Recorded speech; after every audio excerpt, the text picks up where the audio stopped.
Hello and welcome to the latest Travel Weekly webcast. Today I'm joined by Azamara President Carol Cabezas, exactly a week before the launch of the line's latest vessel, Azamara Onward. Carol, it's a very exciting time for the line. The launch of your fourth ship is around the corner. How are preparations going? It's been extraordinarily busy, and all of the different supply chain challenges going on in the world have not helped. However, our ship is currently underway from the shipyard over to Barcelona, and she will be there with plenty of time to be able to welcome our guests on the 28th. So we're really excited. The team has been preparing on board. And of course, the team shoreside has been getting everything ready to make it hopefully a seamless process until they get to the ship, and the crew will take it from there. And I have every confidence that the ship will do a phenomenal job in really getting everybody to enjoy the experience and understand what Azamara is all about. Yes, I have every confidence that it will be a wonderful launch. Who's going to be on board? Will there be paying guests? Can you just give us a flavour of what the atmosphere will be like? Well, on the 28th, we'll have what we consider a pre-inaugural. And during that inaugural event, what we do is invite guests such as media and trade to almost debut the ship. And so those are the kinds of guests that will be on board. It really won't be any of the usual loyalty guests or other paying guests. It's really just about familiarizing people within the trade and the industry with the vessel and what we're doing. Okay. And which onboard features are you most excited about showing off to the passengers? What should we be looking out for next week? Well, I have to say, what I am most proud of on any of our ships is our crew. They are extraordinary. They make the impossible possible. And it's all about how they connect with our guests and make it a wonderful experience for them. So without a doubt, that is my number one source of pride on any of our ships. Beyond that, I think people will love how we have revitalized the different spaces to bring consistency with our fleet. So guests who love spending time at the heart of the ship, what we call Mosaic, our coffee, our cafe, it's almost like our piazza, and they'll see that it is just like on their other favorite ships. We also have all of our specialty dinings. Our den experience will all be very similar. We try to keep a lot of consistency. We always try to find some things that make it fresh and special from one ship to another. But the general experience is going to be something that we've tried to maintain similarly. The one venue that is different and new is the Atlas Bar. And I think the guests are going to be really surprised with the kind of creativity that we've put into this. It is not your ordinary bar. I mean, the kinds of drinks that we are offering, the cocktails have just the range of ingredients that we've included. I mean, we had drinks with wasabi in them. Wow. Yes, no, and so every cocktail aficionado is going to want to go in there and experience these truly differentiated cocktails. I mean, some have fig preserve. The point is that Have you personally tried the cocktails?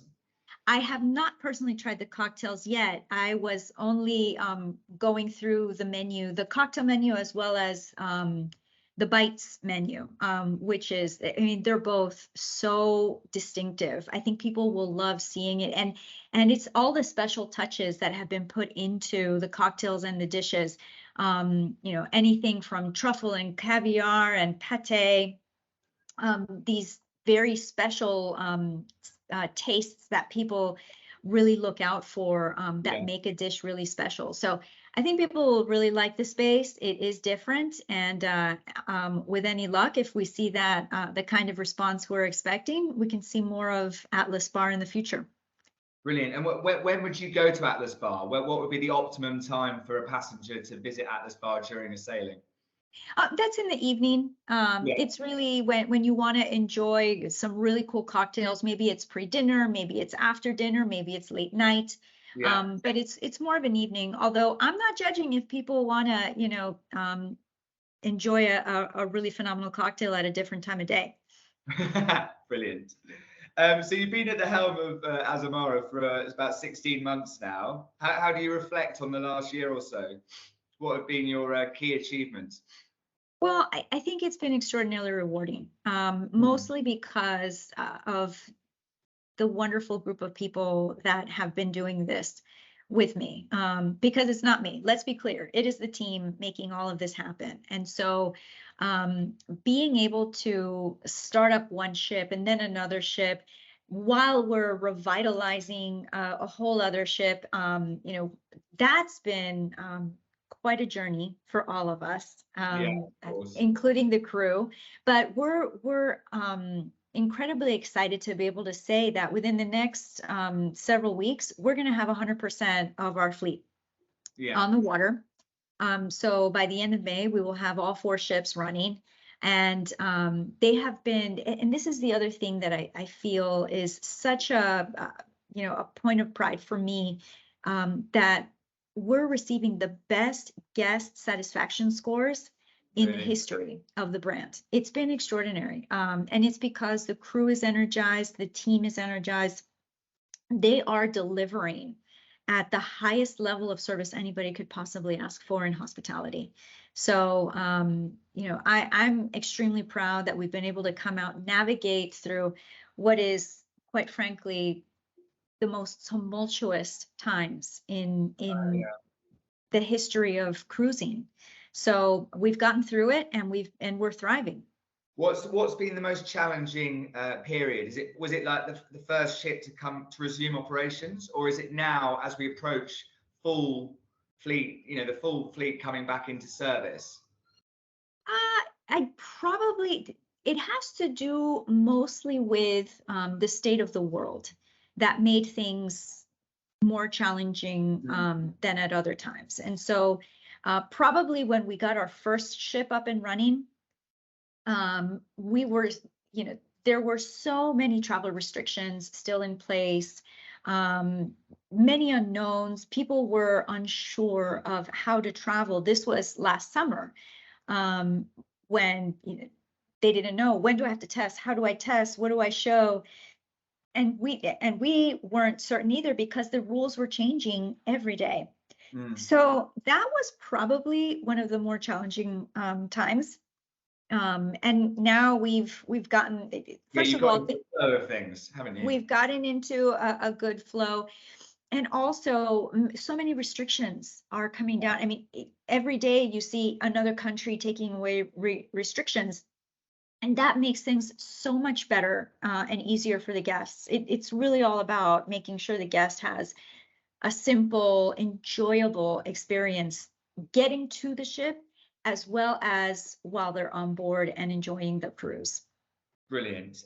We always ask this question in the UK. We always want to know how the UK market is performing, and how does it rank compared to your other international markets? Yeah, the UK, I have to say, I love our UK team. I love our UK partners. It is a strategic market for Azamara.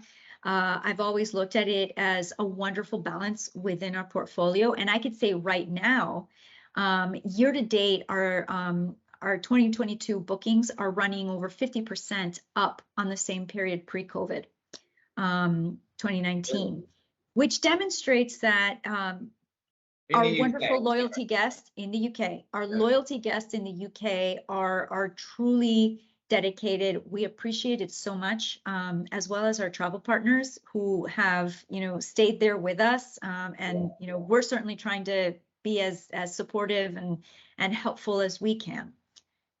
You've got wonderful passenger engagement. Like you repeat, what's your passenger repeat, rate, across the business? Yeah, it varies depending, but you could say probably around half of our guests on board are typically loyalty guests. Oh, excellent. On Yeah, an average sailing? on Yeah. average, yeah. Okay. Have you seen any other interesting booking trends that have emerged, in the last sort of few months, maybe, like this year probably? Absolutely. The trend has been for guests to want to travel longer. They're really going big or going home. Yeah. Literally, right? So there, when we launched our world cruise, the response was, it was not like anything we expected. We have well surpassed every metric we had put out there as a goal for the world cruise. So I think it just speaks to how people want to get out and carpe diem. Yeah. They're tired of being at home, and they don't want to waste any more time. And they Yeah. see that travel was taken away from us, something we never expected, we never understood could happen, and it did. And now that we've had that experience, we will not, let it go easily. We have to take advantage of that time. So we're seeing people, and even bookings on board. Our guests will book, they'll just stay on for a few more sailings, or they'll say, yeah, I'm going to book for next year, and it's going to be 4 sailings at a time, right? Carol, so someone will come on board, they'll go on one sailing, and then they'll book to stay on board if there's capacity for the next few sailings. Absolutely. We've had a fair amount of that. They say, you know what, I don't want to go home. I don't want to go home. Can I stay? And we're more than happy for them to stay. So we've seen a lot of that. So, where people were taking for granted that, I'll come back some other time, I'll do that later, maybe next year, maybe 3 years from now. They're saying, no, I've got to do it now. I want to take full advantage of my time. And so they're saying, let me stay on. I don't have to go home. I'll stay here. Or when they do look at 2023 deployment or 2024 deployment, they're saying, I really like this whole region. Let me stay on board and do, these 10 countries in 60 days, right? And that's wonderful. We're so happy for them to be able to take advantage of their time. And so we've seen that quite a lot. So, I mean, sorry to ask, but that indicates that the ships aren't sailing full just yet. You're not operating at full capacity. Is that right? At the moment, we're not at full capacity. Yeah. No. And so that's why we have been able to have some space for guests to stay on board. Brilliant. So are people upselling, are the agents upselling to higher cabin grades to passengers? I do see people, like I said, the go big or go home philosophy. So I do see many guests buying from the ship top down. But I think that's typically been the case with us. Our ships usually sell top down. Yeah. So I wouldn't say it's terribly different. It's more about the length of time that they sail. Brilliant. And so previously you outlined that Sycamore wanted to invest in Azamara and grow the business. I think you said the only change Sycamore wants to make is invest in our growth. Can we assume that you'll be building new ships onwards, or will you be acquiring new vessels? The Sycamore, as I said, I'm sure that was the time that I spoke with Lucy following the announcement of of the purchase, and they've been wonderful. They are a fantastic partner. They are engaged. They're involved. And true to their word, they really don't want to change anything about the product. They've been extremely supportive of keeping everything as consistent as we possibly can, because the last thing they want to hear is that something changed because they came into the picture. Their focus has been Azamara should operate the way it always has. Because it's the product that we bought, and that's the one that we want to preserve. Like I said, with growth, they're focused on it. We're focused on it too. And as soon as we have more details I can share, believe me, I will be screaming it from the rooftops. Brilliant. So you're just ironing out details about about your growth and the direction you're going to take. It's a huge strategy for us. We are working diligently, and we'll be able to share some really exciting news in the future. Okay. I mean, because we are all aware that the slots at shipyards are filling up. So, you've got two options really as you grow a line. You can either build new ships or acquire new ships. Is there any indication which direction you might take? Like you said, growth can come in different ways, and we don't eliminate any one option. Okay. We've seen a couple of suppliers across the travel industry bringing in fuel surcharges. Is that a direction that you might go down, a road you might go down? Yes, fuel, and I have to tell you, it's more than just fuel going up in costs. It's the same way all of us go into the supermarket and see that things are more expensive. It's the same thing for us when we're running our ships. But what I will tell you is our pricing is generally quite stable relative to 2019, which is our benchmark. And we don't have an intention to put any sorts of surcharges on top. I think cruise has always demonstrated to be a great value when you think about vacation travel. Mm-hmm. And more than ever, cruise is proving to be an even better value today when I think most cruise lines are not implementing huge surcharges. I mean, we're following what our strategy has always been, which is you price to demand. And to the value proposition that you bring forward with your product. So that formula is not changing. And I think as a customer, hopefully guests see that more than ever, cruising is a phenomenal value for their vacation experience. Brilliant. And where is, how is demand driving pricing at the moment? Is pricing at a high level, or, compared to 2019, 2018? Like I said, it's very much in line with where we were before the pandemic. And mostly what we look at is, of course, let's look at demand. And also let's consider what our value proposition is, right? And so our value proposition has not changed. All of our inclusions remain in the mix. And so we see that, when we think about how should we approach pricing as we go forward, again, it's about demand. It's about the value that our product represents. And we haven't changed that strategy. Brilliant. Okay. And just a few more questions, Carol, if I may. I know you plan to also elevate the land experiences program that you offer. How's that going? And what have you done to enhance the land experiences? The land experience. So with the pandemic, we had to refocus on our core, right? Which is cruising.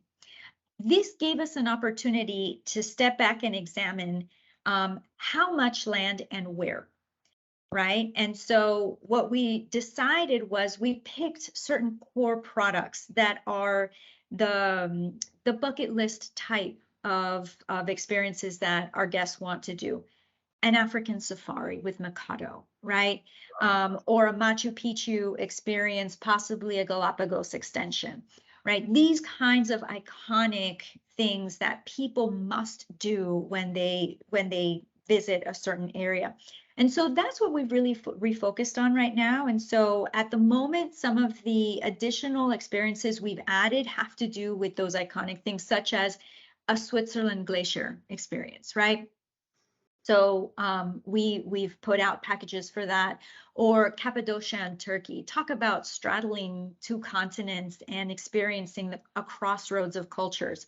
So those are the things that we're focusing on right now. And as we continue to get back into our stride, we'll see how we continue to expand it from there. So you're focusing on quality rather than quantity, if I may simplify it as like that.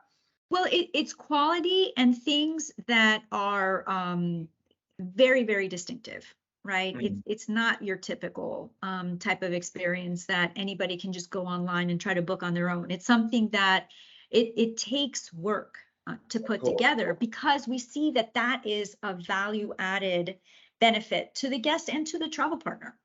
Yeah, brilliant. Thank you so much for your time today. Really appreciate it. Best of luck next week. I hope it all goes well. I'm sure it will. And thank you so much for joining us today, Carol. My pleasure. It's great meeting you, Harry, and please say hello to Lucy. I will do. She sends her best. Thank you.